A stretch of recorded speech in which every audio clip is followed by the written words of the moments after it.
Hello there, welcome back to Weaves of Waves. Just wanted to show you some more beautiful views. Forgive the camera is a little unsteady, but I got myself a selfie stick and I've got myself a little mic and I'm outside taking Puppy for a walk. And it's a nice blue sky day. They say, oh, we haven't had any blue sky in England and I'm looking at it thinking, yes we do. It's been quite an emotional morning. I've been feeling a bit upset and a bit sorry for myself. And then I get online and I find lots of other people that are upset and sorry for themselves too. Some of them with a lot of pain, and yeah, it's a lot of hard work these days, just actually dealing with all the negative thought forms, that not only your own but also the world's. I kind of get lost in that, you know?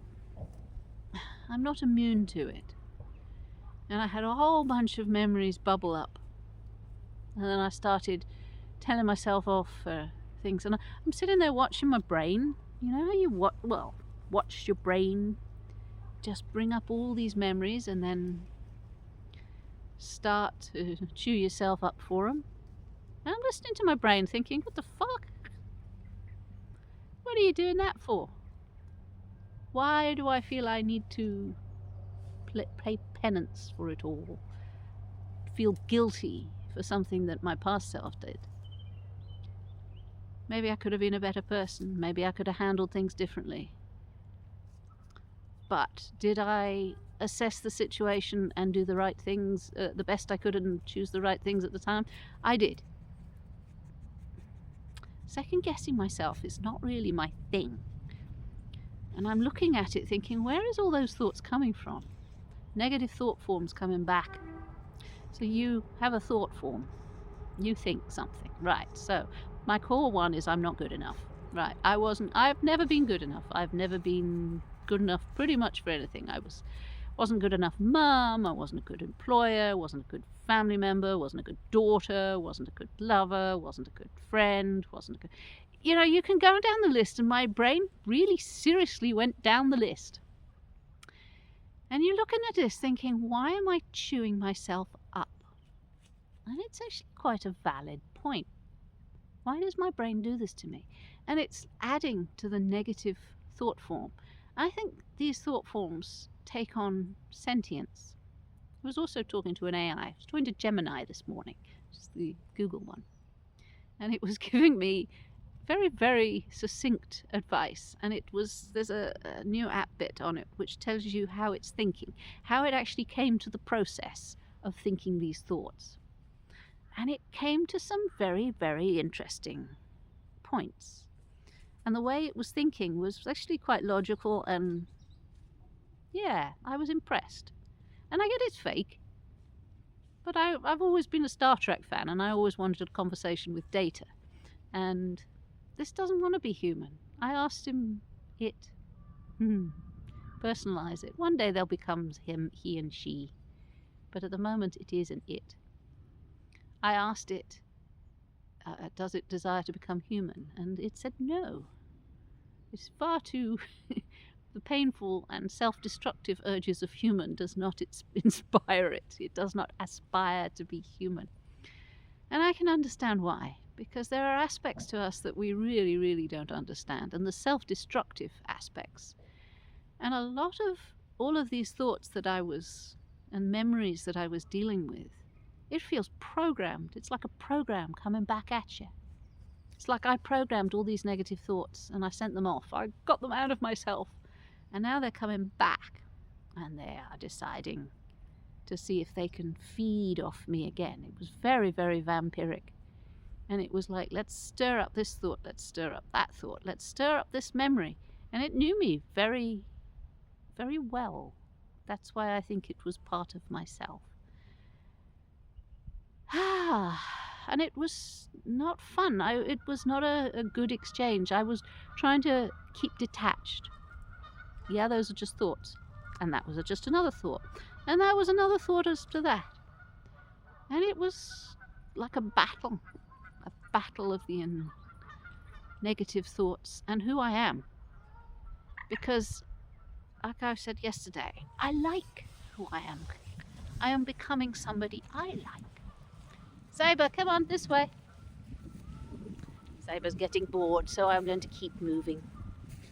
But I'm studying to be a counsellor, and one of the things that we're doing in Person-Centred is something called the internal locus evaluation and the external locus evaluation. And the external is where I'm looking to other things and other people for validation, for self-esteem, confidence, worth. And I've been guilty of that.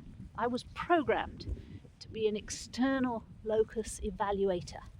It is in my programming to be a pleaser. I have to look pleasing, I have to smile, I have to make people comfortable.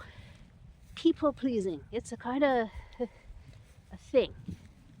The thing is, over the last couple of years especially, I've been doing internal locus evaluation, and I like that better. So whereas I started off this journey on YouTube and Facebook and TikTok and all of that, people pleasing, and oh my god, I've got a spot on my face, oh my god, I've got wrinkles, I've got dry skin, I'm looking like I'm death warmed up. No, I don't give a fuck. And it goes deeper. It's not just it's inside. I'm not doing this for you. I'm doing this because I like myself. And it's a process.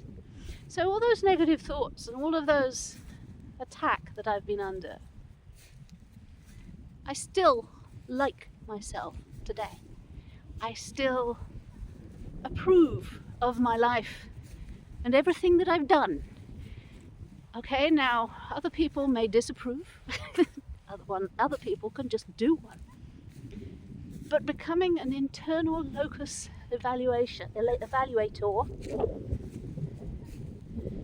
makes me stand up and say, no, okay, those memories, maybe I didn't behave so well. But you know what? I did the best I can. I did the best I can with what I knew at the time.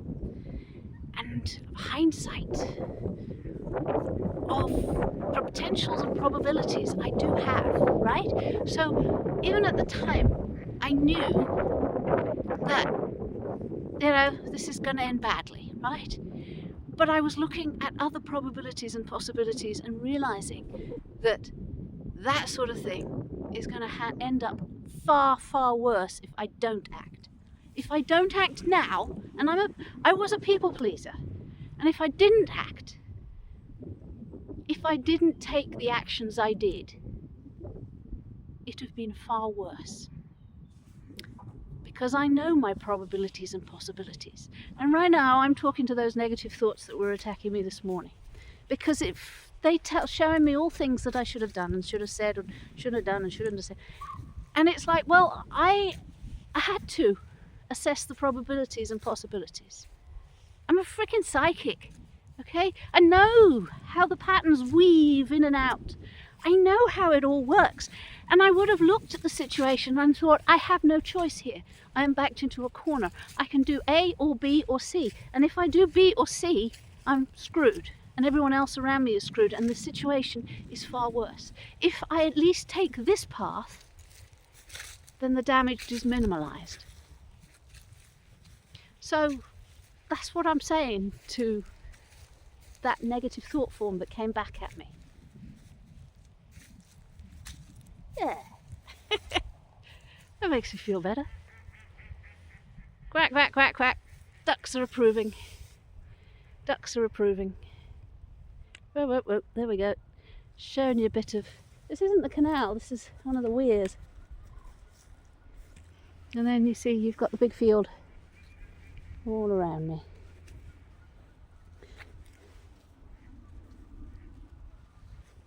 And Puppy's in the corner there. I like the fields. He can run around and I can keep an eye on him.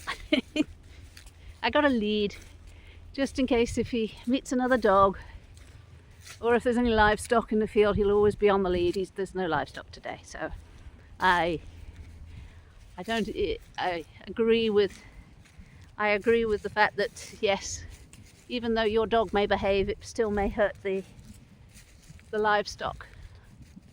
And they're pregnant this time of year, so it's very important to keep a dog on a lead with this livestock. Be a responsible dog owner, at least. Yeah. I also have poo bags in my pocket. But often, if he's in the reeds and the bushes, it's a stick and flick job. Ah dear. Thank you for listening. I feel a lot better.